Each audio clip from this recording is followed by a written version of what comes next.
The last thing we're going to talk about today is this whole idea of monitoring. This is, I think, a really fun and exciting and a positive way to build expectations into your school, teach them in a way that is motivating to not only kids but parents. But we really need to know if this is working, because the whole idea behind this is that you will, by preventing problem behaviors from occurring, you will gain instructional time. So if you look at what teachers have to deal with in the course of the day, most of us went into teaching because we wanted to teach, we wanted to inspire, we wanted to do great things for kids. But where a lot of people struggle is that going into a classroom having a great lesson plan, but you can't get to it because of interfering problem behaviors. So the premise behind the behavior framework is that if I can teach what I expect, and kids can get attention or escape what they want to escape, for meeting my expectations, I can actually gain more instructional time to be able to teach my social skills curriculum, my academic curriculum, because that's the business of teaching, is to produce these kids that are going to be wonderful citizens for our country. So as we're looking at this, we need to know if it's working. And central to this model, just like Gary said earlier, is that this will not work for every single child. There will be some students that need secondary or tertiary supports, and the key is accurate detection. My biggest fear in life is missing a kid who needed more. I really don't ever want to be able to say to a parent, no, your kid didn't need any extra support, come to find out later that they're really struggling. So we want to have accurate detection of who needs secondary or tertiary supports. And if I won the lottery, I would make sure that every kid had every secondary and tertiary support that they could possibly need, but that's not a reality. So we have to be cautious with our resources. So all the schools that you see today have adopted a primary prevention screening tool, a systematic approach to evaluating kids' behavior. As teachers, we do it all the time, like with curriculum-based measurement, progress monitoring for report cards, that type of thing. So we're skilled at looking at how kids are doing academically, but are there interfering behavior problems? Are there acting out behaviors? Are there internalizing issues like anxiety or depression that might be influencing whether or not a child can access your curriculum? So what we're going to talk about right now is how they monitor behavior performance in their school, because truthfully, office discipline referrals, unless you are implementing with a system that ensures consistency of documentation, it's not a very reliable measure of determining who needs more. And it can be done. There are systems like SWIS, which allows you to accurately detect who needs an office discipline referral, but unless you're monitoring the fidelity of those plans, the data are still, in my opinion, questionable. So we're going to talk about these behavior screeners, how they've been used, either in isolation to monitor like snapshots in time of how their school is doing, like looking at fall risk over the course of the year, and how they've been using these data either by themselves or like Julia's done in conjunction with other data to figure out which kids need more. And that more might be remediation or that more might be enrichment. Well, our first few years we did 2 screeners. We did the SRSS, which just a teacher ranks a whole class. They can do it in about 30 minutes. And we also did, you have to tell me initials, something SDQ. Strength and difficulties question. SDQ, is that right? Oh, good. You, Mr. I remembered it. Academic. And the SDQ took, it's a whole page on one student, so took a lot more time. And we did both of those for several years, but as we got into it, we really found out that the SRSS was very predictive of the problems that we were looking for.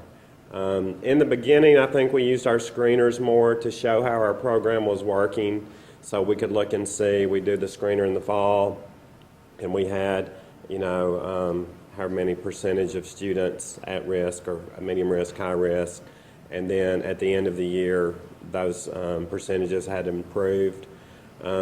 As we got farther into it, we really started using this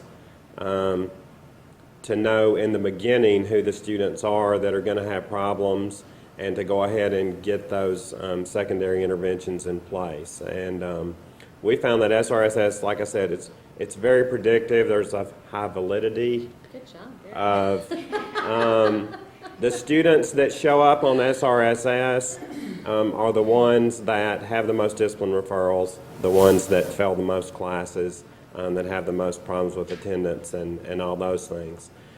So instead of waiting till the end of the year and saying, you're right, that did all happen, we tried to implement things for those kids at the beginning. And then over the past few years, I start with the SRSS, but then We also take, and I've actually made a spreadsheet, and what we do is we include other things that we know that show that students might be at risk. So if we know the student's involved in the court, then we've got that on a spreadsheet. If they have an IEP or they have a 504, if we know that there's some type of emotional problems, I think there's attendance, grades, if we know that there's family problems. So we include all those things with our SRSS just to find the kids so that we can get them the help that they need. We have taken the disciplinary referrals from the last several years as our first point of comparison, and our discipline referrals in this year of implementation are down 36.5%. And if you figure about 20 minutes per child per discipline referral, we have regained 467 class periods with those kids, which translates to academic achievement. I wish we had our TCAP scores to share. I do know that in 8th grade, our TCAP writing is up from an average score of 3.9 to 4.23. I had 90% of my students who were able to pass the TCAP writing with a proficient or advanced score, which is new for us. I had all but one student in our school show up to take the 4 days of TCAP testing. And in a low-income school, that's not a rate that you see very often. I had 81 students who were non-academically promoted last school year who became academic promotes this school year. And I feel like all of the evidence leads to better academic performance, which ultimately is why we get up in the morning. It's pretty exciting to see something work so quickly and so effectively, and I think for us we can say we have a really bright future. The students who we were able to screen with the SRSS and determine that they had needs beyond the primary support, we have given what we had available this year, which was counseling through our guidance department. It was referral to an in-house Centerstone counselor. It was a rudimentary check-in, check-out program, but we have spent the summer planning for a very detailed check-in, check-out program and beginning to train teachers in that process so that the students we see coming back to us, we can be prepared to intervene with them on the first day of school. This is our first year also of using screeners with our kids, and we decided that we wanted to make sure that all of the kids were screened by an academic teacher in our building because our related arts switches periodically, and the PE department, they have massive amounts of children in there at the same time. So we wanted to make sure that our screeners were coming from teachers who had those kids every day in class and knew them. And it's kind of a point of how you sell that to teachers too about doing a good job and making sure that this is correct is, remember when you would hear about kids and their academics may be okay, but the kid would end up in trouble eventually, and you say, well, I knew that a long time ago. I could have told you that. Well, this is their opportunity for them to tell us that. There's different, it's not just an academic screening. It's a huge level, and I completely encourage you to take a look at those. It is very quick, easy, simple. Anybody can do. It doesn't take a huge amount of time on the teachers, but it is very telling. And so when we look at those kids and we get that, and which is instantaneous for us because we do it online, we can look at that information immediately, and the other guidance counselor and I in our school, we sit down and we look at it and we say, okay, this kid is at the top of that screener as the highest support needs kid in our building. What are we doing? And oftentimes it's kids that we have already started some intervention for. But there's other kids that maybe we wouldn't see or hear of because of different situations. So the way that you look at kids, it's sort of those unheard, unspoken things, but you know that kid is in trouble. When I was teaching, I used to call it phantom kids that would show up every day, but there really wasn't a lot of contact with. But teachers knew, and so we took that information and we built a program. We pulled the kids in, we talked to them. We're doing a lot more pulling the kids in and actually talking to them as they are our biggest stakeholders in this. We're trying to help them, and so we pulled them in as groups and we said, look, your teachers think you're great kids. We went over some information and just talked about kids who are great kids in our building that we don't get to spend enough time with, and you guys are the kids that showed up. And it's amazing what that crowd of kids look like when you get them all in the same place, because it's not necessarily the kids that you see in your building every day. So you get those kids in there, you start talking with them, you have the conversations, and what we decided to do is because it's our first year, to invite those kids to a program that Centerstone comes in and does with them. It is a preventative, it isn't a place where the hardcore kids end up. It's a place where kids who are secondary, who totally have a good shot at making it in this world, and we have a very good person that comes in from Centerstone and works with those kids on all different kinds of really cool things, conflict resolution. They do team building. She comes in and reports back to the guidance counselors about how that's going and which kids are doing a great job and which kids had a great day and which kids didn't have a great day. And so we have a great communication with that. What we did with our last screener for the year is that we took those names from our 6th and 7th grade, which will be our 7th and 8th grade students next year, and we're going to invite them to a program in the fall, because we take our data in the fall. So we want to get started day one early, look at those kids, invite them into the program, set them up, and get them started on the right foot. But the screeners are an excellent tool. And when you talk to parents about this, if they call and they have a question, they say, hey, you invited my kid to this program. Why? What's my kid doing in the class? And we say, hey, we looked at every kid in the building. You know, it wasn't just your kid. And the same story. We decided that this is your child is a great kid that may be in a school of 1,200, you know, we don't get to spend enough time with. And so that's a real easy sell to a parent and a student, that we're not just picking on you or we've picked you out to label you. It's that we have this great thing and we think you're going to be fantastic at it, and we want to invite you. And the other thing is making sure that the administration and guidance counselors, the people who they see as leaders in their building, are visible in those programs, and just to make sure, hey, we care about you and we want to see how this is going, and we just have great support from Centerstone for that. So we're very lucky. But the screeners have been excellent, and we hope to use those in the future to do many more things. Since I'm a PE teacher, Gary and them handled all the screeners and all of that stuff. But I do want to take time to say what we did for those kids. Me and Allison and Drew, there was 4 or 5 teachers that took a secondary class, which Vanderbilt actually provided the material and everything. We placed kids in a study skills class that were struggling.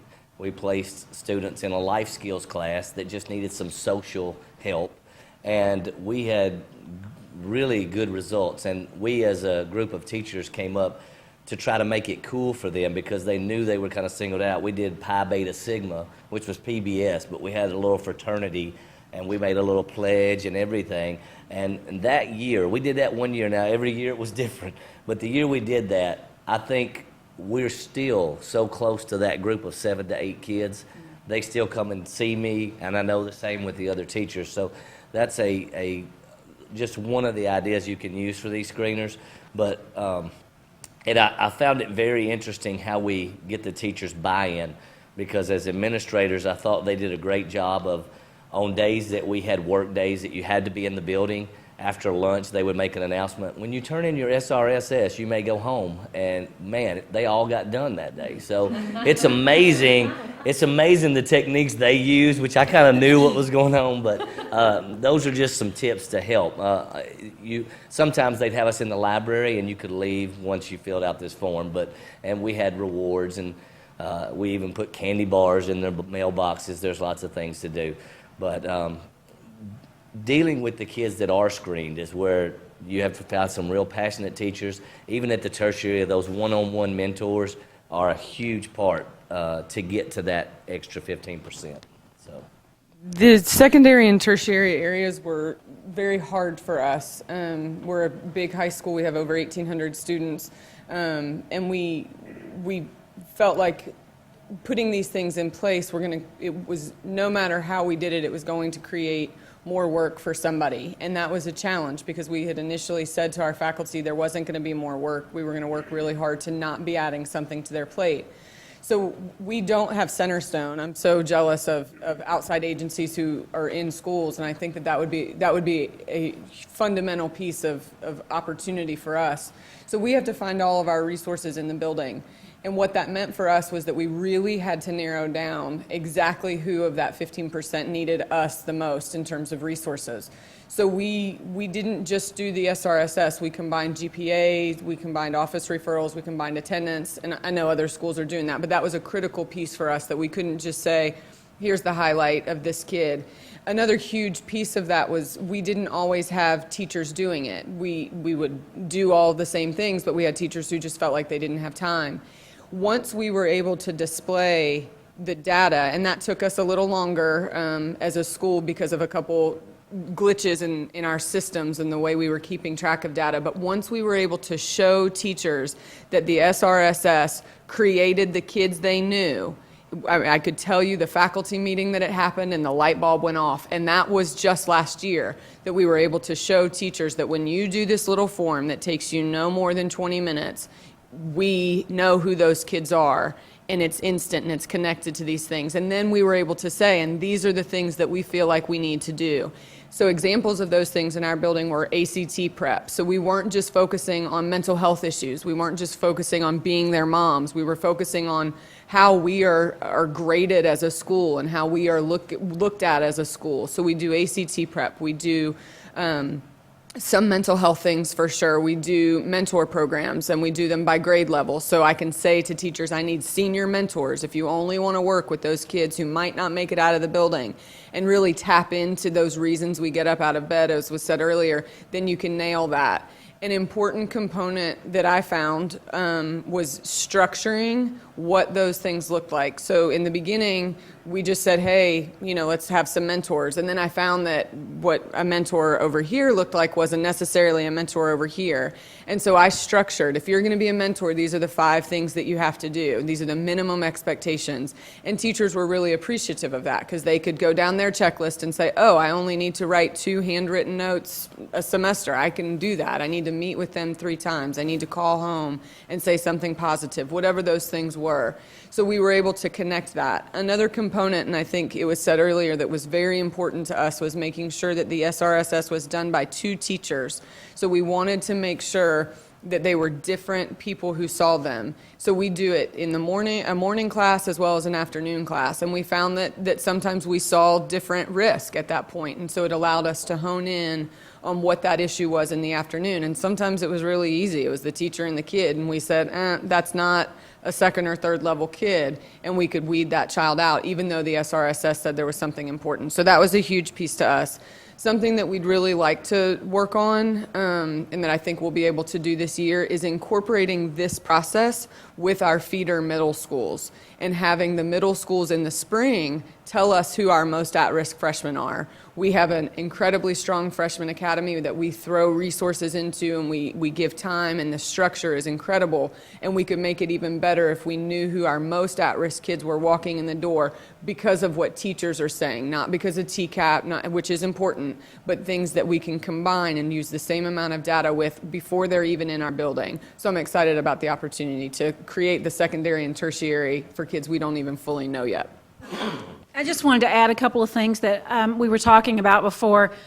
So much of this, and we've been at it in our building for quite a while, is about time and money. But I think one of the things that I haven't mentioned in the taping, and one of the things that we always mention with the teachers, is on several occasions I've had parents come up to me and thank our team for what we're doing in the building, and here's why. The age groups that we're dealing with, middle school and high school, some kids have self-confidence and they know everything, and that's wonderful and fabulous. Lots of kids don't have that. They don't have that self-confidence. They don't know that anybody cares. They really don't, regardless of how much teaching we do and showing up. So when we write down, hey, I appreciate you being a great kid, I think you did a wonderful job working with such and such, or whatever you decide to write on your rewards, and we encourage teachers to do that all the time, that means so much to a kid. more than anything they would trade that dollar for. And one of the first things that a parent said to me, and I'll never forget this, was, I want to thank you for what you've done for my daughter, because she has lined her mirror in Hawk dollars with sayings that teachers have, positive things that teachers have written about her. And it was a kid that, in all honesty, I didn't even know.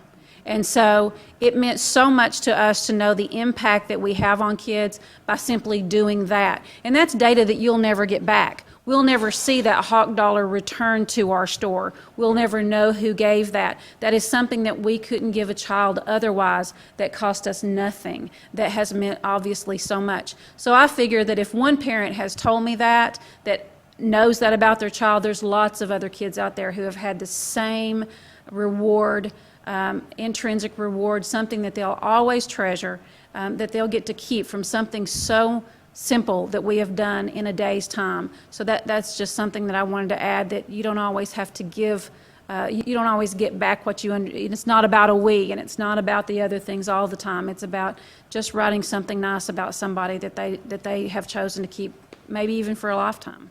I really appreciate everything that you've shared, and for me, it's really nice to see how you've figured out who needs more, and the effort that these people in particular have put into establishing secondary and tertiary. And we've had lots of conversations through the years about, most schools have, get the primary plan in place, and most people can figure out what to do with the kids who are at the very top of the triangle, because usually systems, districts, or counties have programs and procedures in place, but it's the kids in the middle, the kids in the yellow, the kids in the secondary zone that need these assistances, and it's very exciting to see what you've put together to help them. And I so appreciate the fact that you're helping to make it clear for teachers that this is the way kids access support. And that blueprint that we talked about at the very beginning of the taping, that they built when they went through their primary training, that primary training was the first piece of it. They also built their initial secondary grid, their tertiary grid, and that gets revised every year. So as Julie or anybody else identifies new supports available in their community, that would be another line item added into their secondary or their tertiary grid. Or if Gary identifies a pocket of kids that are really struggling with divorce, he might have a divorce recovery group. But it's all in that blueprint, so that when kids come to your building, when parents walk in, when a new teacher walks in and you're trying to make decisions about hiring, you have a document that says, this is how we do it at our school. The whole philosophy is laid out, the extra supports are laid out, how you find kids is very clear. And I like the fact that people are accepting the responsibility that comes with screening. If you're going to do these screenings and you're going to find kids who need support, it would be irresponsible not to follow through. So I think that you've all done a really nice job of balancing that. And anytime we do something extra for a child, secondary or tertiary supports, we have to have parent permission. And part of that, it makes it so clear that everybody's going to get considered, so that the ideal would be kids come to school and they get what they need to be successful academically, socially, and behaviorally.